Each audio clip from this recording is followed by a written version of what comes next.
ఎక్కడెక్కడ షణ్ముఖుణ్ణి ఆరాధన చేస్తారో అక్కడ ఐశ్వర్యం పరిడవిల్లుతుంది. పక్కన ఉన్నటువంటి తమిళ దేశం, ద్రవిడ దేశంలో అంత ఐశ్వర్యం వచ్చింది, అన్ని పరిశ్రమలు వచ్చాయంటే కారణం ఏమిటో తెలుసా అండి? సుబ్రహ్మణ్యారాధన. వాళ్ళు విపరీతమైన సుబ్రహ్మణ్యారాధన చేస్తారు. సుబ్రహ్మణ్య ఆరాధనం చేసినా, షణ్ముఖుడికి ప్రదక్షిణం చేసినా, ఆయనకి నమస్కారం చేసినా జ్ఞానము, ఐశ్వర్యము, సంతానమునకు క్షేమము, ఆయువు, ఆరోగ్యము అన్నీ కలుగుతాయి. అంత శక్తివంతమైనటువంటి సర్గ ఈ షణ్ముఖోత్పత్తి సర్గ.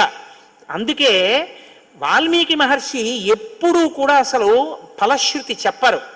కానీ ఈ షణ్ముఖోత్పత్తి గురించి చెప్పిన తర్వాత, అందుకే షణ్ముఖుడికి ఉన్న గొప్పతనం ఏమిటో తెలుసా అండి? ఆయనకి ఒక గొప్ప విజయాన్ని సాధించాడు షణ్ముఖుడు ఒక్కడే. శైవ వైష్ణవాలు రెండూ కూడా వియ్య వందేట్టు చేశాడు.